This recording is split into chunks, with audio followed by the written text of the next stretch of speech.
Hi everyone, welcome to another weekend edition of Jamaica Magazine. I'm your host, Adrian Atkinson. Thank you so much for joining us. We hope you enjoyed the independence celebrations online yesterday. Sit back and relax now for a cruise through today's program as we see what lies ahead for the education sector. We explore the culture trail of Woodside.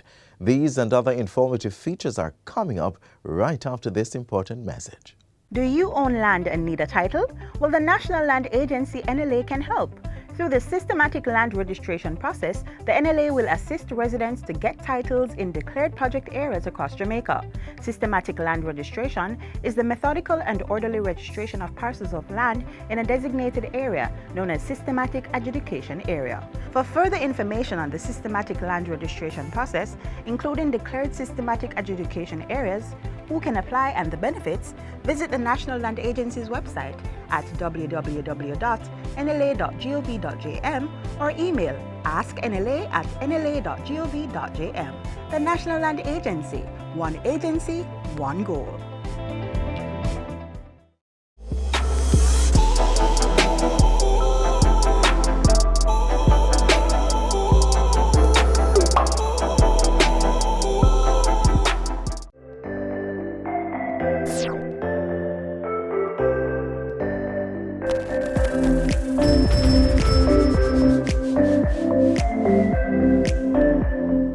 It's absolutely critical that we receive the vaccines. You will see hospitalizations and indeed deaths likely come down.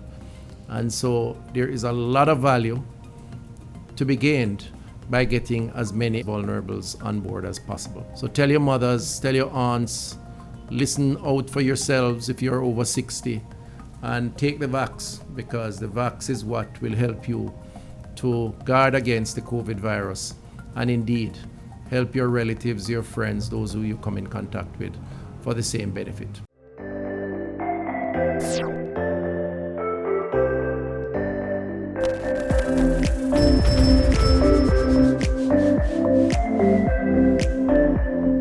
The government has been undertaking a number of initiatives to safeguard and empower the nation's children. The Ministry of Education, Youth and Information has outlined some of its plans to further these efforts in the new academic year.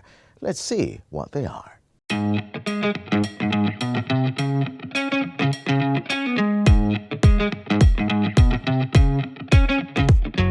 It is no secret that the future of our world belongs to the youth of our society. So it is in the best interest of all governments across the world to make provisions that will safeguard and meet the growing needs of the young. In this feature, Education Minister Favour Williams will be shedding light on some of the critical initiatives to come in this sector.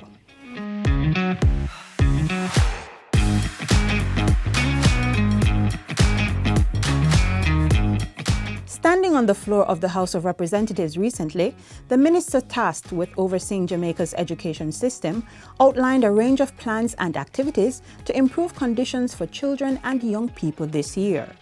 They include a host of virtual and face-to-face activities to celebrate Youth Month in November. Committees are now being formulated. Youth Month Planning and Advisory Committee and the Selection Committee for the Prime Minister's Youth Awards for Excellence.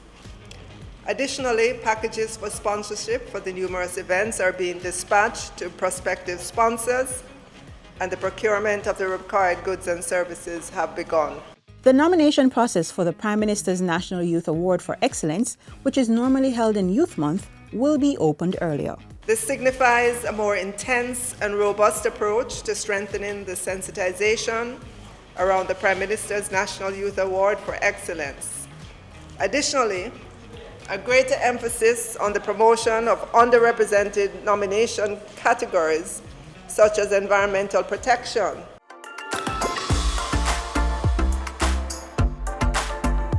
But before Youth Month 2021 arrives, government will be launching 211 as a singular helpline for children at risk or for anyone who wishes to report child abuse. This will be done on September 6. This helpline will be manned 24 hours by child care professionals and will be a significant addition to the child protection ecosystem. We will be running a national campaign to inform Jamaicans of this new helpline, as we will transition it to be the main helpline for reporting child abuse in Jamaica. Also in the ministry's pipeline is a national mentorship program that will provide young people with the guidance and support of experts in their desired fields. These young persons will be chosen from the grassroots or communities and would have shown good attitudes and will go through a program facilitated by the staff of the ministry and partners that will aid in their character development, technical skills, and requisite soft skills that are needed for their success. In an effort to end the age-old practice of corporal punishment, a positive or good parenting campaign will be launched. The campaign seeks to empower Jamaican parents to raise happy, healthy, and smart children. The ministry will also be embarking on a corporal punishment campaign where parents will be encouraged to try positive discipline strategies. Both campaigns will run for a total of 4 years in separate phases. The ministry is preparing to go to tender to engage a public relations company to lead this activity. Cabinet is now in receipt of a study on children living and working on the street, while the Child Protection and Family Services Agency, CPFSA, is in the process of establishing a task force to deal with the issue of street children. Cabinet's approval was secured for the circulation of the final document, as well as for the establishment of a multi-sectoral body to review and finalize a street and working children framework of action and oversee the implementation of said framework of action. The Education Ministry is currently reviewing the Child Care and Protection Act to examine gaps and make legislative amendments where necessary.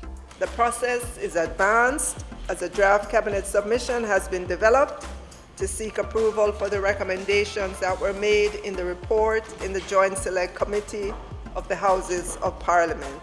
The Adoption Act of 1958 is also being reviewed to address legislative gaps and ambiguities. In a landmark move, the Maxfield Park Children's Home will soon be transformed into a center of excellence that is fully funded and managed by government. The facility would also be technologically equipped to provide the best living and learning environment for our children. A task force is being established to guide the renovation of the facility. The Child Protection and Family Services Agency has meanwhile developed a policy to accelerate family-type placement of children entering state care who are 3 years or younger. This will ensure that children 0 to 3 years old who have entered state care are placed in an approved placement under a foster care arrangement until their case is resolved either by family reintegration, kingship care, or by some other appropriate permanent placement such as adoption. A curriculum has been developed to educate parents on how to treat with sexual harassment. One of the units of the curriculum features sexual harassment and will be implemented in 5 parishes: Westmoreland, St. James, Kingston and St. Andrew, St. Thomas and Clarendon. Facilitators will be trained across several agencies to deliver the curriculum to parents in these 5 communities. A module on sexual harassment has also been incorporated in the National Parenting Support Commission's training program for parent mentors. The content on the new sexual harassment framework will be embedded in existing parenting education sessions that will target 40,000 parents over the next 7 months. The Health and Family Life curriculum has a module on sexual harassment, and this is being updated in alignment with the new sexual harassment bill and will include a study of the bill and other legislation on this matter. This will be delivered, Madam Speaker, at the primary and secondary levels of the education system with designated teachers who have been trained to do so in age-appropriate ways. Other initiatives are unfolding to put an end to sexual harassment and gender-based violence in the education sector. Under the Spotlight Initiative, in partnership with United Nations Children's Fund, UNICEF, and United Nations Population Fund, UNFPA, NGOs have been contracted to develop a training program in gender-based violence for the ministry, for the officers, for the teachers, for guidance counselors, and the deans of discipline, to build their capacity to treat with this matter at the school level and to act as trainer of trainers to build the capacity of other local stakeholders.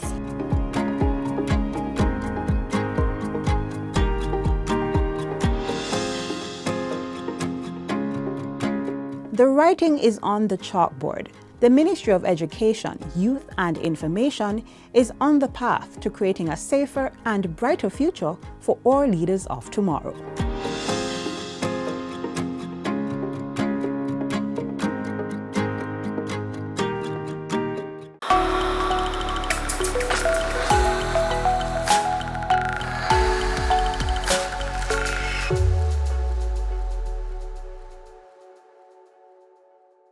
Jamaica's tourism offering is diverse with its natural beauty and rich heritage.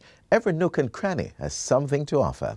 One community in St. Mary has been preserving and showcasing relics of history in their neck of the woods to promote what's called sacred tourism.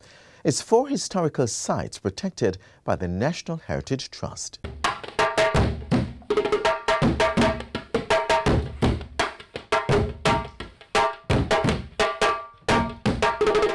About Woodside, let me start by telling you that Woodside is my heart.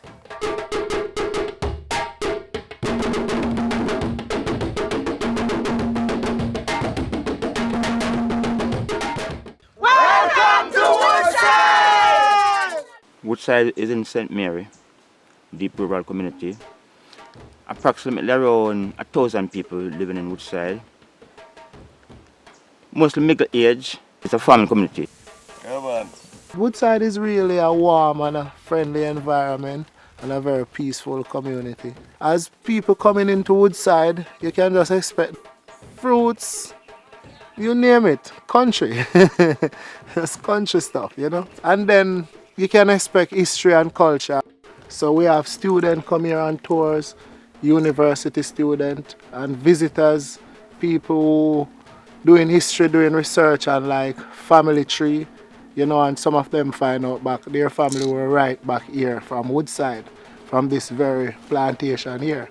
This plantation was one of the largest plantations of coffee growing in this region in the days of slavery. We have 4 historical sites here that are protected by the National Heritage Trust. It is the former great house of the slave master. Steps down here, those are steps which were carved out by the Tainos. One Bobby Susan, which we have now learned, is called Atabay. But I have yet to hear about sacred tourism. And this is what we are. This is a sacred space that you are in. Down there, Daddy Rock is a sacred space, sacred to the Africans. It's very important that she's Atabay because she's the mother of the chief god who is Yokahu, and she is the goddess of the earth mother. So we have her here in Woodside.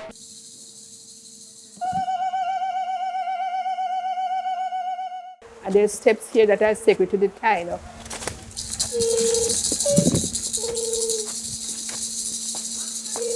I'm telling you that we have Taino from Puerto Rico, and we have Taino from Florida coming to see these things. And you would cry when you see how they behave, how they love us because they say we took care of their relics. The church can tell the production that was taking place. That was the home for the slave master, and then it was given to the community for a school, and then it became a church.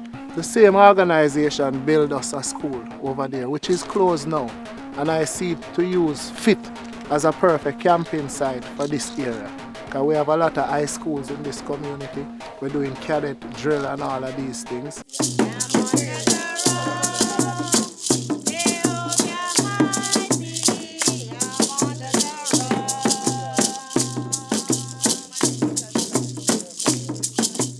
back then we was told that here was the era where the slave used to plan their escape. Annually, we come down here to really have a reading session on the 31st of July, leading into the 1st of August, when it was Emancipation celebration. The slave would come here to really discuss their own private business, leading up to that impending event that will be the Emancipation celebration. So we find it possible that annually we'd come here, have a reading session. These plaques here bear the name of some of our slaves that were here on the plantation.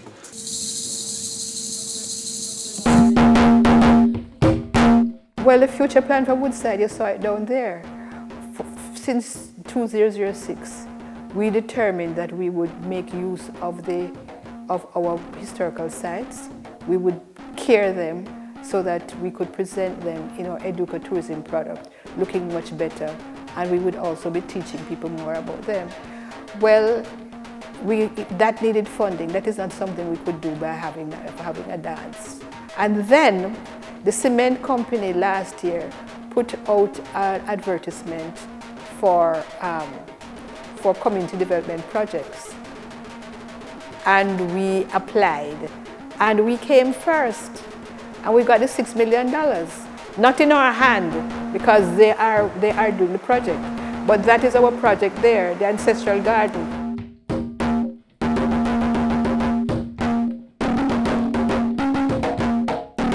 So we can have visitors who come here and then we exchange, cultural exchange, we can exchange with food, we can share with rivers we have here, and different, we have caves and all of this. So here in Woodside, really, it's environmentally friendly. I'd like to tell you about when Woolmer's Boys School came here. I do not know if you know custard, you know coconut custard? Well, they got roast yam and coconut custard, and they were all, wow, we want more, what we want. Tell us how to make this. We want our mother to make. You can imagine mother making in Kingston, mother making this for them Woolmer's children. But anyhow, that's a kind of excitement that comes with coming here.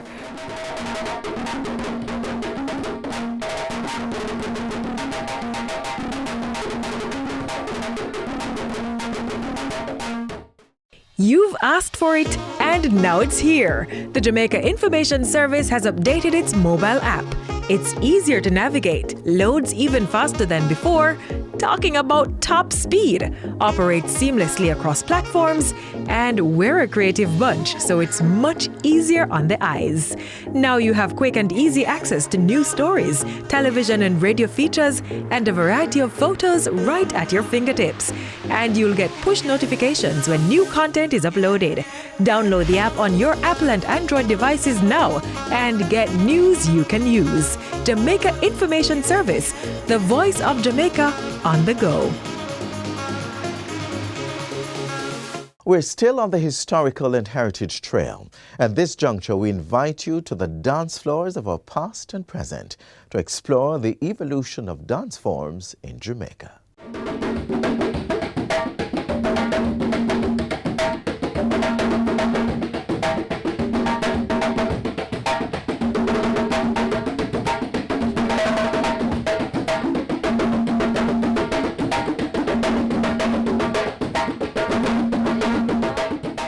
Similar to the country's motto, out of many one people, Jamaica's indigenous dance movement is a rich mix of African, European, Spanish, and several other ethnic influences. A shoulder movement from the British, hip roll from the Africans, and so on. All gyrations and synchronized rhythmic stepping, locals have merged to birth new dance styles. Indigenous means that it was created here. It's native to the space. I call some things indigenous formalized. They're indigenous, and all these indigenous things, like, for example, gere, they say it's a creolized form. Now, when you say creolized form, that means some of it was shaped here, so then it becomes indigenous. So there are quite a few others.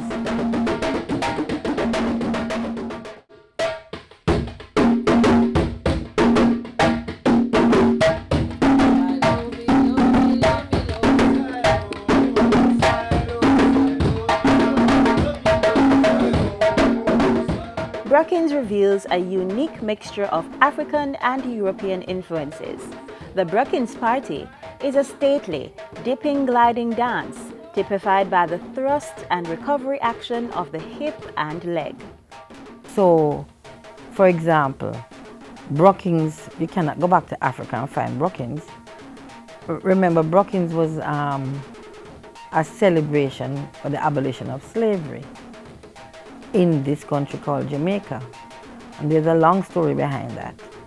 So that position happens in Brookings. All right, get up. But she not do it all the way.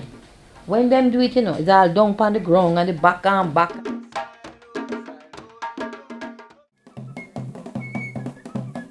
This band of masqueraders scare a few, especially children.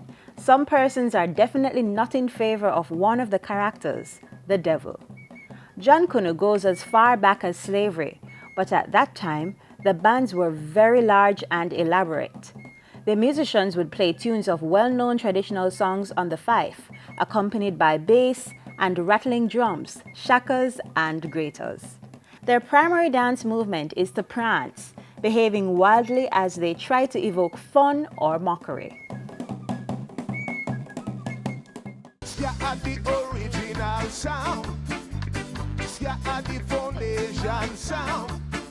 Ska music is a great, great sound. Jamaica's first international. What you see down across is arms that come out of Jankuno, come out of our ancient forms as well. And so you see those arms in Ska. Those same arms. What it come from? It have to come anywhere from sky. It come from our ancestral memories, our heritage, and it bleed beautifully into modern day times, into what we call popular dance. Dancehall in the 1960s, a popular dance then was the ska. Oh yes, skanking was the movement partygoers would do to the rhythm of the similar name, ska punk or hardcore punk. Jamaica's first international.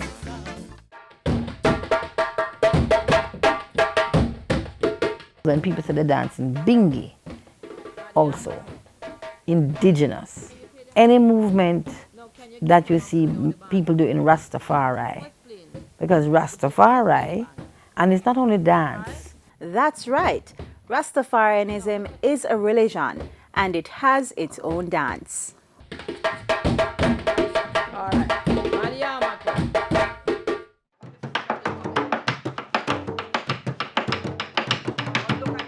Although African Kumina has been here for so long, it is a tradition in the space. Kumina was not created here.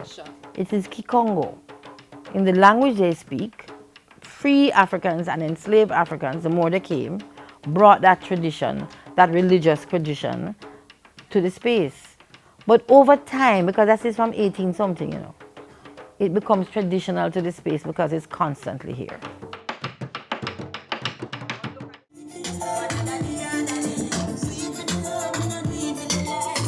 Dancehall is indigenous. Everything in dancehall is indigenous. And so everybody should be saying, anybody who dances dancehall should mention Jamaica. Because Jamaica is who created that cultural space that has in it dance. Dancehall goes right back to Africa. And if you go online now and you look at Africans doing dancehall, there's a slightly different flavor to it. But there's a use of bottom, there's a use of, the use is similar. So some things, are what Kamau Brathwaite, the writer from Barbados, says tide electric. In that the tides of the ocean bring it come, and sometimes the tides of the ocean carry it back. So if you look at dancehall, the ocean bring all of this African, and then sometimes you see it carry back, and dancehall is in Africa now as African dancehall.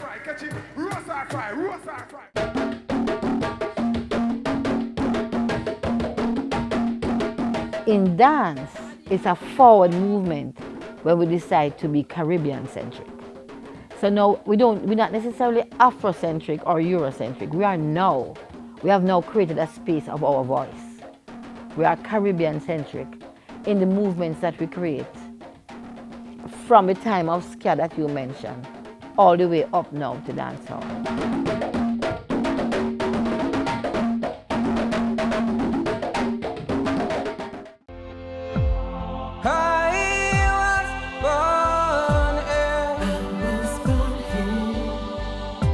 and I must praise them. Resilient people, a tropical island. Oh yeah, and I learned to smile. Here I learned what love is. Authentic Jamaica, the happiest island. Oh yes. So let's remind ourselves and tell the world hello, hello. I'm a Jamaican. We are Jamaicans. Hello, hello. I'm a Jamaican. The energy is our people proud and strong. When we stand together, we're rising for better. Oh yeah. We're many but one.